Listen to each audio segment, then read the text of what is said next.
It's an opportunity to get to know the program and ask your questions about applying and what that could include. I'll just wait for a second as all of the attendees begin to join.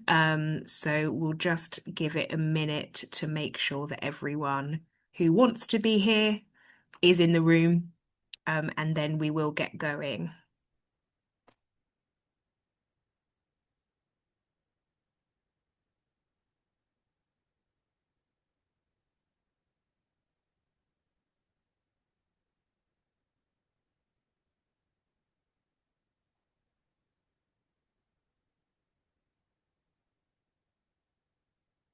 Brill. Well, I can see that there's a fair few of you joined, so thank you everyone for coming on time today. It's really lovely to see you all here, and I'm really looking forward to getting the opportunity to share more about our program with you. My name's Olivia. We'll get to proper introductions in shortly, but we've got the next hour together to, as I said, learn more about the Everyone's Environment Voices program. Hopefully, I'll answer most of your questions, and then if there's anything I've left out, we'll give plenty of time for you to ask questions at the end so that you have all the information you need. So, welcome to the space. Before we get started on the content of today's session, I just wanted to welcome everyone to the space and set out a few things that we've got available for you today. So closed captions are available if that helps you engage with the content better. You can turn those on by clicking the More button with the three dots on the bottom of your screens. We do have BSL interpretation today done by Andy, so that is available throughout the webinar. As I said, we'll give you plenty of time to ask questions, so you can pop those in the Q&A feature at any time during the session, which is again available by clicking the three dot more on your screen, or if you're not able to do that, you can pop those in the chat. If there is anything additional you need from us throughout the session, please do let us know in the chat. Myself, Lee, Polly, or Kenya, or our colleagues who are helping us out at MPC can help you to the best of our ability. This webinar is going to be recorded because we are going to share it with other people who are interested in the program, but also yourselves, so you can reference it if you need to. So just be aware that it will be recorded, but we will stop the recording before questions and answers. So that will not be recorded. And as I said, we'll send a follow-up email after this session with all the links and references, links and resources that we reference throughout the session and this recording as well, and the slides. So don't feel like you need to remember everything that has been said. And when you leave the room or the virtual room, the Zoom room, there will be a short feedback survey which will pop up. So if you do have anything you'd like to share with us at that point, please do feel free to add it there. So for each of the slides, I will also be giving a brief visual description before we kick into the content of the slide in case that's unfamiliar to you. So the visual description for this slide, it's a slide which is half black and half white. On the right-hand side, which is black, there is a bright yellow arrow pointing to the left, and then the agenda is shown on the left-hand side of this slide. So just so you know what to expect for the hour session that we've got today, we'll start with a welcome and introduction to myself and my colleagues. We'll talk about what everyone's environment is, who the team and the partners are, and then we'll talk through a bit about what the program is, who can apply and how you can apply, what support we provide throughout the program and accessibility. And then, as I said, the most important thing is that you have as much time as possible to be able to ask your questions. So we'll leave that for the end. And finally, we'll just let you know what the next steps are if you're interested in being part of the program, which I really hope you will be. So the next slide is a white background with a on the right side of the slide, there is a large green question mark, and on the left, there's text that talks through what is today all about. So, as I think I've said a few times, today is all about you getting to know the program, what it involves, whether it's right for you, and how to apply.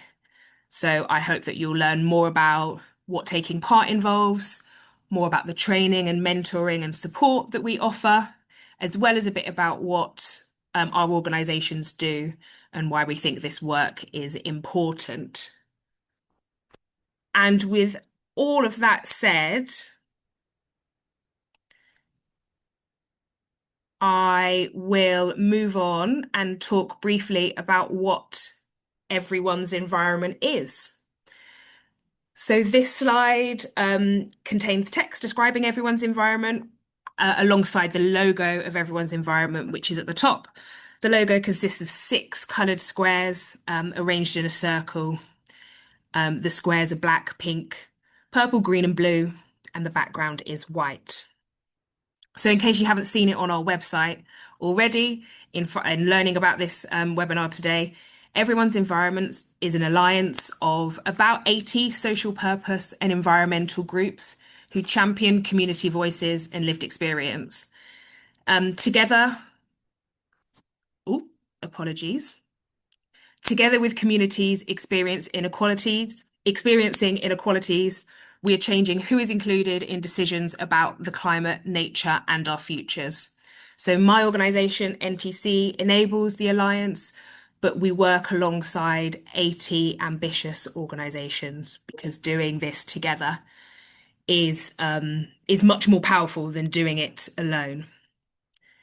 So everything we do with the program, and this part specifically that you're interested in, is all about putting communities at the heart of decisions. So allowing communities to shape decisions about climate, nature, and our futures. So, who is the Everyone's Environment team? I've spoken probably too much already. So, my name is Olivia, and I'm the program manager based at NPC. I'm a youngish woman of mixed heritage, so I have light brown skin that's a little bit darker than normal because of the sun that's been beaming down in the UK over the last few weeks. I've got glasses on, little round glasses today, and I've got a scarf in my hair. I'm joined by three colleagues, Lee, Polly, and Kenya from our partner organisations, who I will let introduce themselves as well. So, Polly, can I hand over to you? Yes, sorry, trying to find the non-mute button. Hello, I'm Polly. I'm from Disability Rights UK.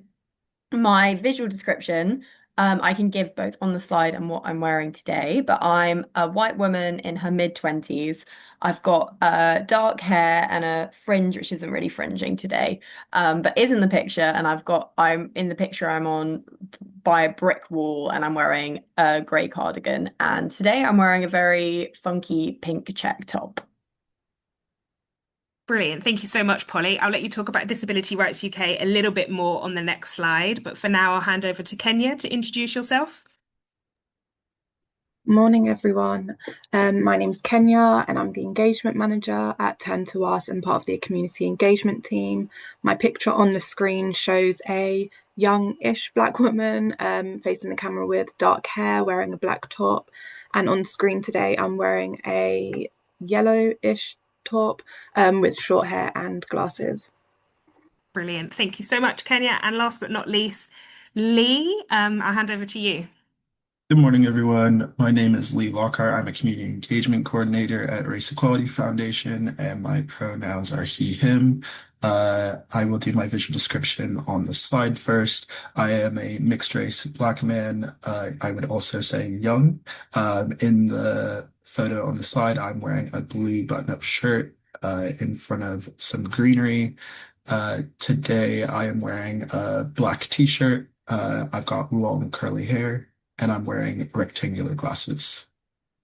Brill. Thank you so much, everybody. So they're the community engagement team who you'll learn more about what they provide in the program as we talk through. There's one other colleague who is part of the Everyone's Environment team who is shown on the screen, who's not with us on the call today, and that's my colleague Ben Jackson, who is the project director. And he is a older man, a white man with glasses and a grey beard is the picture on the screen. So I mentioned that Everyone's Environment is an alliance, and this program is a really strong partnership between our four main organisations that all the people who just spoke are from. So they are Disability Rights UK, Race Equality Foundation, and Turn to Us, because these organisations represent communities that we feel are really important in the climate conversation. And when you're trying to make social change and have been left out of that conversation and decision before. So we think it's really important to prioritise and centre the communities that these organisations represent. So the slide that we have up now shows the logos for those four organisations. Lee, Polly, and Kenya, I will hand over to each of you if you just want to give a brief description of what your organisations are and do, if that's okay. I'll go in reverse order this time. Lee. Yeah, amazing. Thank you. So yeah, Race Equality Foundation kind of does what it says in the tin. We're a national charity tackling racism. We do that in a lot of ways. We have Strengthening Families, Strengthening Communities, which is a parent program for youth violence.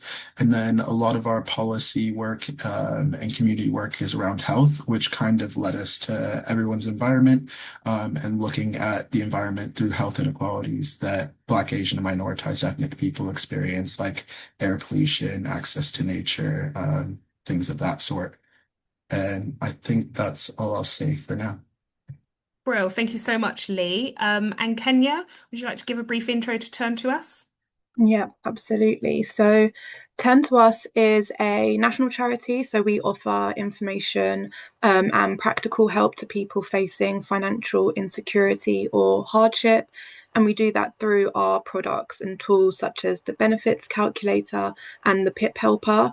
With over 14 million people currently living in poverty across the country, we know that any kind of meaningful move towards a greener future must ensure that those already marginalised aren't further left behind. So we know that environmental issues and financial hardship are deeply connected. So climate change disproportionately impacts people on low incomes through higher energy bills, rising food costs. So ensuring that climate action includes economic justice, we're making sure that the transition to a greener future doesn't push more families into poverty. Thank you so much, Kenya. And last but not least, again, Polly, over to you in Disability Rights UK. Disability Rights UK also do what they say on the tin.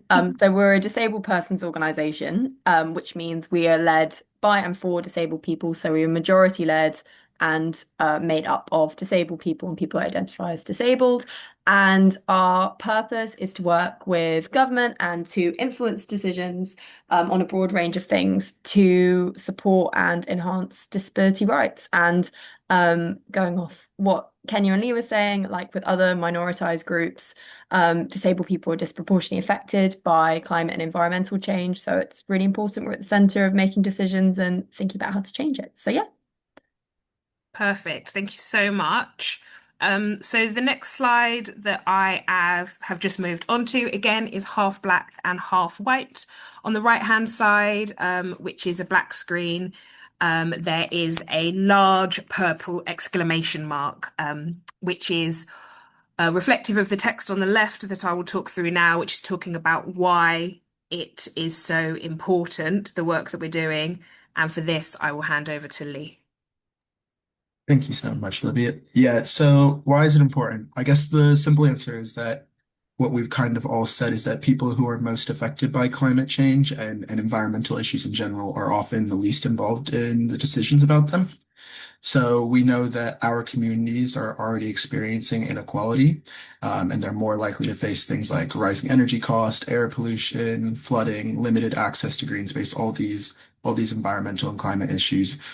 But too often, those lived experiences aren't actually reflected in the conversations where decisions are being made about this stuff.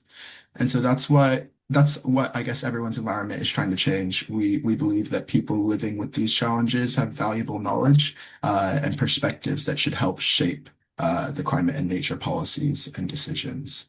Um, and then I'll go on the next slide. And yeah, so this slide, just a visual description really quick. On the right of the slide is a green question mark over a black background. And then on the left of the slide is a white background, and it says what we do, which I'll talk through briefly here.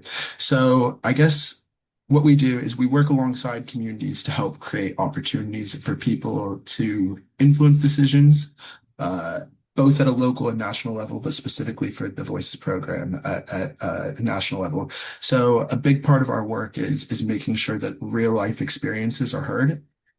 We know that stories are incredibly powerful and they help people in power make decisions and understand how environmental issues actually affect people's everyday lives. We know that the science is really important in understanding climate and environmental issues, but we also know that how people experience it is really important to how policies actually put in place. So we really are about promoting the idea that when everyone is included in climate and nature decisions, the outcomes are better. And so making sure that racialized communities, disabled communities, people experiencing financial insecurity, and all the intersections in between are included for more healthy communities, warmer homes, all those things. It's really important. And yeah, next slide, please. I'll briefly talk over how we do it. And so on this slide, on the right side, you'll see an image of a man of color who's knelt down writing on a cardboard sign that says, "Save our planet, save our future." The left side, again, is a white background that says, how we do it at the top. And so we've briefly mentioned this, but we're able to do this because everyone's environment is a partnership. So NPC leads this work, and Race Equality Foundation, Disability Rights UK turn to us, are national charities that really work with these communities. And so we're used to going in and supporting these communities to do work like this. And in combination with those 80 organizations that Olivia briefly mentioned, who all share the goal of making environmental decisions more inclusive.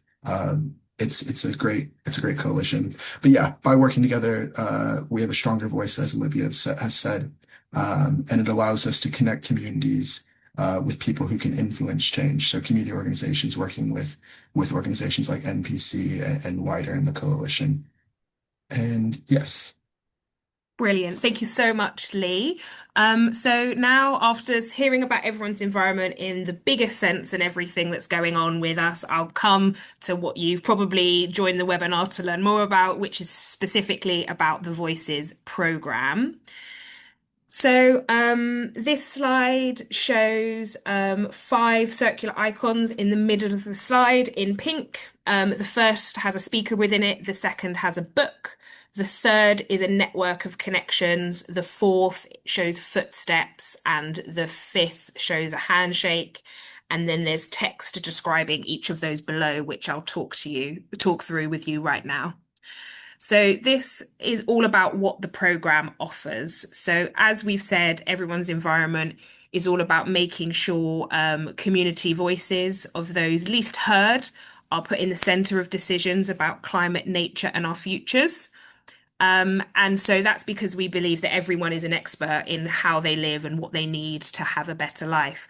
But sometimes we don't necessarily have the skills or the confidence or the connections to share our story, speak to each other, and speak to those with power to create the future that we want. So we're all about providing training and support to allow you to do that. So the first thing that we offer is a chance to speak up for your community. So sharing your experiences, helping make sure the voices of people most affected by the environmental issues are heard. Secondly, this program is all about learning new skills. So throughout the 6 to 9 months that you're on the program, you'll have the opportunity to be trained in storytelling, media engagement, public speaking, and campaigning and advocacy. that we all think is really beneficial to be able for you to have the confidence and the knowledge to be able to shape decisions in the way that works best for yourself and your community. You'll get the opportunity to connect with people who also care about making a difference and learn from their experiences. There'll be between 20 and 25 people on the programme from across the UK. So it's a really good opportunity to also connect with people who care about the same things that you do, and learn from their experiences, and again, make change together. The fourth thing that we offer is an opportunity to grow your confidence. So we hope that by providing this training and support, we'll be able to build your confidence to be able to talk about issues that matter to you and your community.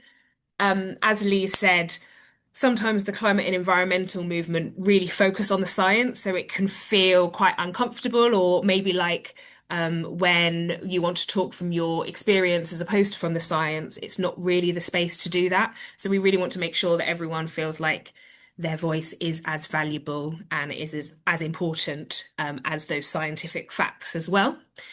And finally, what we offer is the opportunity to work with the media. So, as I've said many times, this program is all about using your voice and sharing your story. And one of the ways to do that is through media. So by that we mean social media, print media, blogs, TikToks, TV if you want to, radio, anything in between. So you'll get the support from media professionals and opportunities to share your story more widely. So the next slide shows 6 pink squares, 3 on the top row, 3 on the bottom row, all with text within, which I will talk through just now. So this slide is talking about who is a good fit for the program.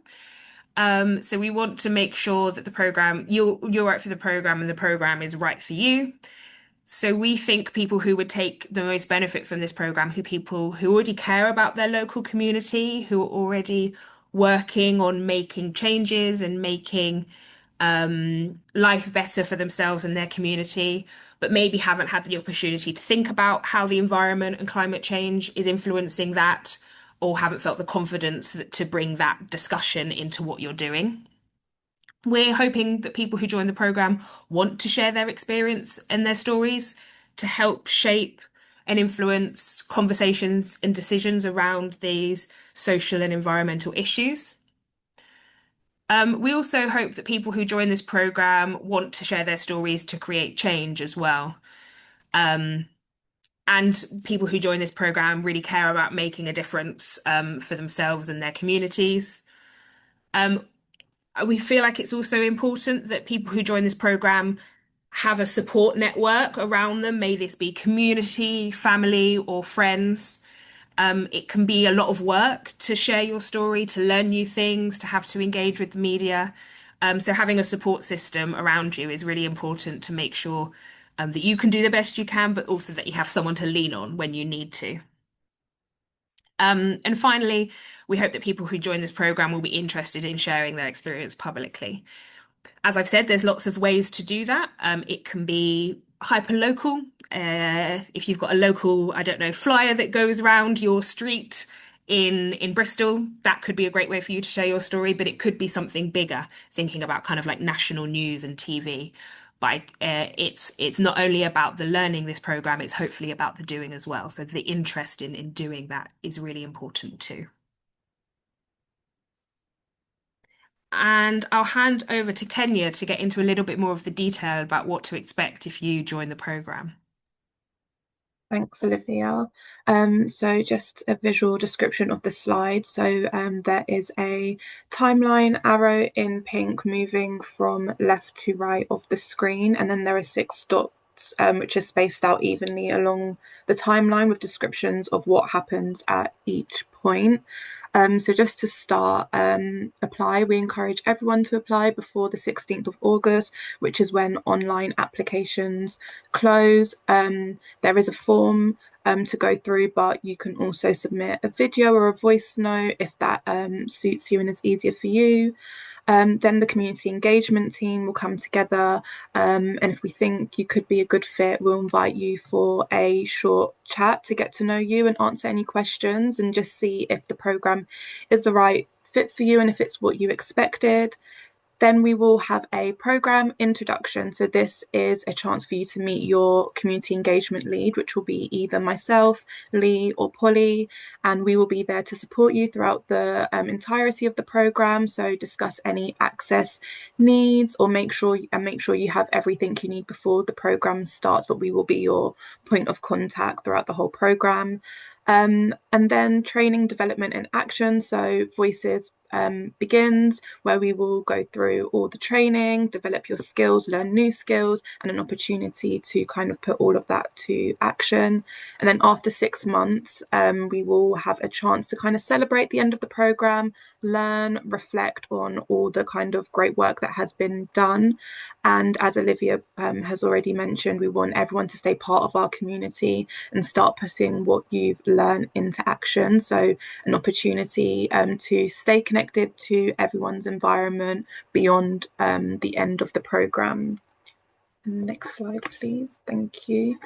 So this is, I'll just do the visual description for this. So another timeline pointing from left to right with 4 boxes in pink, purple, and green. And the first one says apply. So as I mentioned, we encourage everyone to apply. Once applications close, we'll move on to training, an opportunity to develop those skills, and then action. So those are kind of the 4 stages of the program, so you can expect what is next. And then the next slide, Olivia. Thank you. And then, yeah, just apply. We can't encourage you enough to apply if you feel like the program is a good fit for you, or if you're just interested, you're curious, you want to know about environmental justice, or you just feel drawn to everyone's environment. We'd really encourage you to fill in a short application form. It won't take longer than 10 minutes. And this is an opportunity just to tell us a bit about you, your interests as an individual, why you're interested in the program. And as I've mentioned before, you can write your answers, or if it's easier for you to send a video or a voice note, you can also do that too. And we know that everybody has different, capacities and interests. We want to hear about those, and we want to see how we can make sure the program is a great fit for you as well. Amazing. Thank you, Kenya. And then the visual description for this is on the right side. There is an image of a Black woman who is reading some papers in front of some gardening. And then on the left side, we have training, which I'll go through a bit now. Yeah, so training is really at the heart of what the program is. It's designed to build your confidence, as Olivia said. It's for knowledge, practical skills so that you feel supported in sharing your experiences and starting to create that change that I assume many of you are already looking at doing now. And so yeah, the program runs over 9 months from October to July. We will have a welcome session in September so everyone can meet before things begin. Throughout the program, you'll learn about climate and nature issues, but you'll also develop practical skills through media training, and that's with organizations like Media Trust. And then we'll also have advocacy training with organizations like Hope for the Future. And so sessions will take place online every 2 weeks during the day on weekdays. And so most are around 2.5 hours long.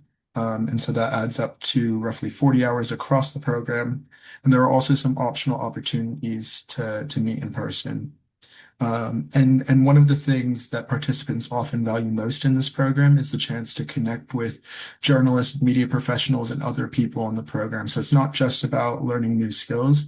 It's also about building those relationships, as Olivia was saying, and feeling part of a community that wants to create positive change. And alongside that training, we'll also work to make sure participants have that support they need throughout the program. And I will pass that on. So development and support, we'll start off with a visual description. So on the right, we have a woman interviewing a black man. She's wearing a blue top and jeans, and he's wearing a colorful kind of white jumper and some bright orange joggers, and they are being filmed. So development and support, I suppose, very crucial. And I suppose beyond anything else that gets out of this program, we want to support you and make sure that you feel comfortable and safe within the program. And so we want it to be an inclusive space, an accessible space, and honestly, and ultimately a space where you thrive. The main point of contact will be myself, Kenya, or Lee, and we're people you can ask about your needs, ask questions and reflect on your experience throughout the program. So we're kind of your sounding board throughout. Um, as I slowly choke, we have also peer networking sessions where you can connect with others in the group, and you also will have a chance to connect with journalists and media professionals beyond that. And next slide, the title is What We Offer You. And on the right, there is a photo of myself, Lee, and Olivia. We're standing outside a building in the sun, and I'm wearing a big grey coat. Lee's wearing a colourful kind of jumper, and Olivia's wearing a big white coat. So what can we offer you? Number one is accessibility and an inclusive environment. So we'll work with you to meet any access needs or adjustments. They can be as big or small. They're also, I always say, there is never a need to kind of disclose any specific disability. We just need to know what you need to support you, and we will be there. Flexible participation, we'll share session dates in advance and provide notes and resources afterwards. And we'll also provide resources in advance to make sure everyone has a chance to read them and understand them and ask questions. Payment and expenses, you'll be paid for your time, reimbursed for reasonable expenses, and we'll make the payment process as simple and as straightforward as possible. Brilliant. Thank you so much, everyone. So the final, well, I'm saying the final slide, that's a lie.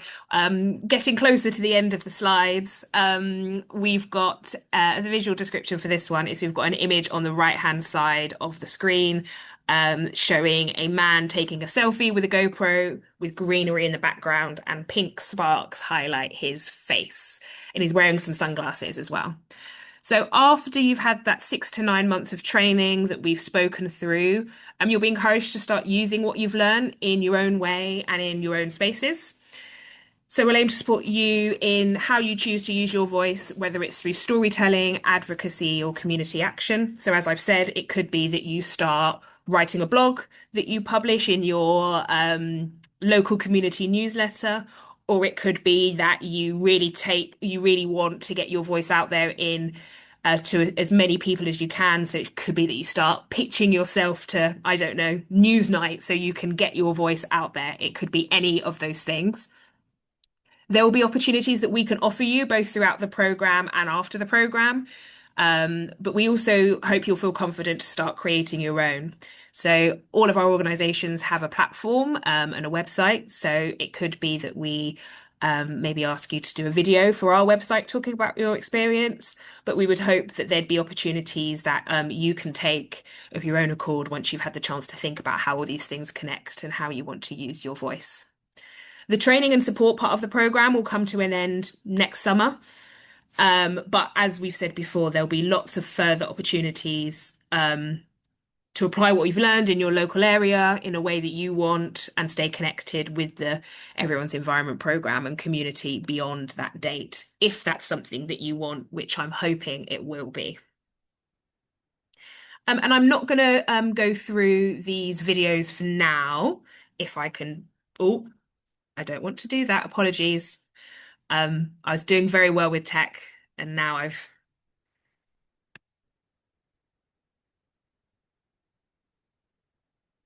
potentially mucked it up. Let me see. Um, I won't go through those videos for now. I will save them for later. But for now, what I want to do is be able to give you an opportunity to ask any questions that you might have. or yeah, any comments or thoughts at this point in time, because we've got plenty of time for you to do that. So I'll open over to you guys. If you want to put questions in the chat or in the Q&A function, as I mentioned, or potentially speak to those questions as well, that would be great.